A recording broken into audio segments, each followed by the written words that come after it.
من از قصد ساعت 4 صبح بلند شدم، فقط اومدم شهر اردکان رو به تصویر بکشم. این وضع شهر، آی مردم اردکان، این وضع شهرتونه. این کارخونه شیشه. آقای محمودیان، اگر اردکان خوبه، آلودگی نداره، چرا زن و بچه خودت تو بهترین نقطه تهران دارن زندگی میکنن؟ آقای استاندار، آقای فرماندارای اردکان و میبود، آقای امام جمعه اردکان و میبود و یزد، آقای استاندار، این وضع شهر ماه. مردم فقط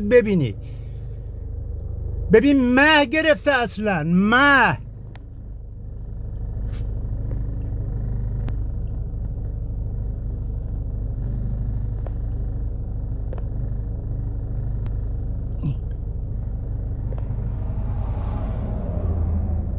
میبینی اینا آلودگیه. مردم بدبخت انداختید فقط کارشون یا درمونگاه یا بیمارستان. این وضع شهر رو دونه. آی مردم، اگه میخوای بیدار شی بیدار بشی، اگه نمیخوای خب پس حق دونه اینجور باشه. اینم کارخونه شیشه. فقط ببینی جون خودت آقای عزیزیان، فیلتر داری؟ دارم ببینم فیلترت. آقای محمودیان، زن و بچه خودت تو بهترین نقطه تهران دارن زندگی میکنن.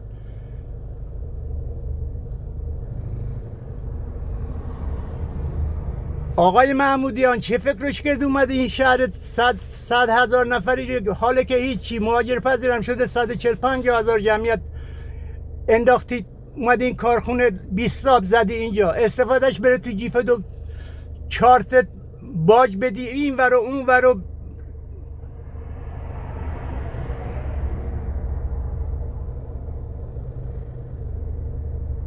برادو. متاسفم مسئولین استان یزد، مخصوصا آقای استاندار، مخصوصا آقای امام جمعه اردکان و میبود، این وضع شهرونه. من 4 صبح بلند شدم فقط بیام. یک دفعه شما نمیمیری اگه بلند بشی، بیای 4 صبح بلند بشی، شما از شمسی بگیر بیا تا اردکان، ببین چه وضعی داره آلودگی. آقای استاندار، ببینی حق مردم اردکان اینه؟ مگه داریم ما تو تهران زندگی میکنیم که اینقدر آلودگیه؟ تهران لااقل بهشون میرسن، از لحاظ خورد و خوراک همه چیشون ارزون تر اردکان هم هست، ولی به والله هر وقتی رد میشه این فلک خاتمی میبینن تو وضع هوش داره. این تابلو چیز مال آلایندگی هوا. بابا از خواب خرگوشی بلنشی. آقای استاندار، چرا داری اذیت میکنی؟ چرا پیگیر این قضایا نیستی؟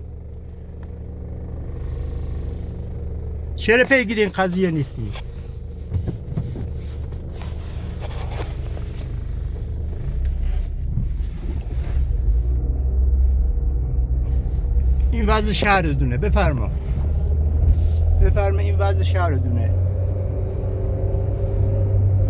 نه، این وضع شهر دونه.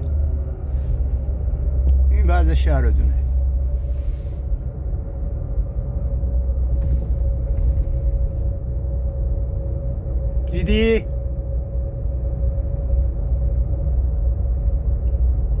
یا ندیدی؟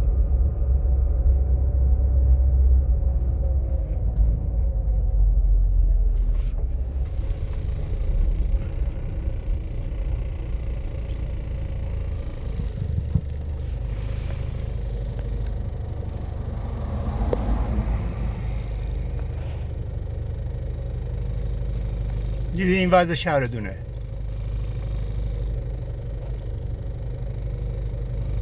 تو رو به اون خدایی که مبرسی مردم اردکان بیای یک روزی فراخون بده، یه تجمعی داشته باشیم برکه به یک نتیجه برسه.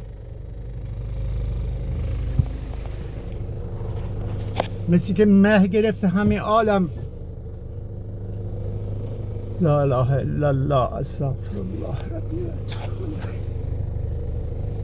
استغفر الله ربی و اتوب الیه. میبینی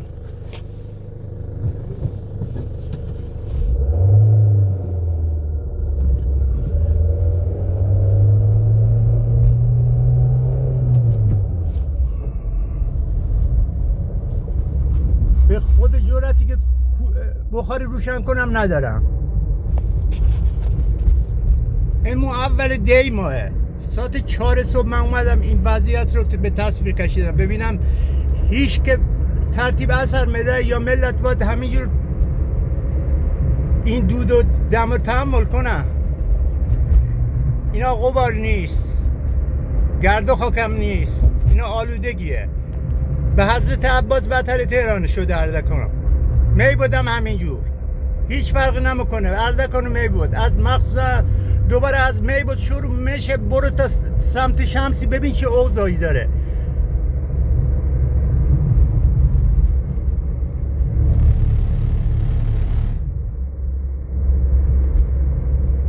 تو رو به اون خدایی که میپرستی آقای استاندار، آقای فرماندار، آقای امام جمعه یه کاری برای مردم رو بدبخت بکنی. مردم گرفتاری پر دارن دیگه، نمیتونه همش دنبال بیمارستان و نوار قلب و سکته قلبی و سکته مغزی و چرا آمار سرطان های ما اقه پر شده تو اردکان؟ چرا اقه بر جوان های ما دارن سرطان میگیرن یا دارن سکته میکنن؟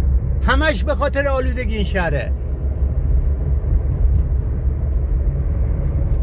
اینجا 5 کیلومتری از طرف نایم به اردکان میاد، اینجا 5 کیلومتر مونده به پلیس را اردکانه. خواهش میکنم، تمنا میکنم، پوری سخت نیست. یک شو ساعت 4 صبح بلند شی از به شمسی شروع کنی بیای تا سمت کارخونه شیشه اردکان ببینی چه وضعی داره. اقین خوبره دو عزیزه همش چسبیده به میز ریاست. اگر ریاست به کسی وفا میکرد اول به پیغمبر و حضرت علی وفا میکرد. این میز به حساب موندنی نیست. فوقش 30 سال تو پشت این هستی، بعدش با شرمندگی باید بلنشی پشت این میز را خودت میکنن و یکی دیگه مذارن پشت این میز. نکنی با مردمی رو. مردم خودشون گرفتاری کم دارن. چرا باید ما وضع ما اینجور باشه؟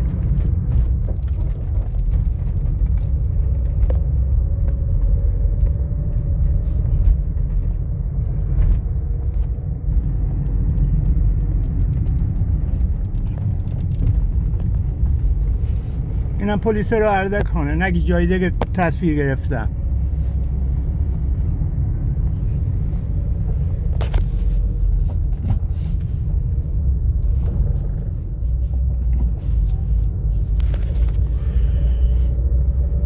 خدا خیرتون بده. اگه میشه پی بگیری بکنی.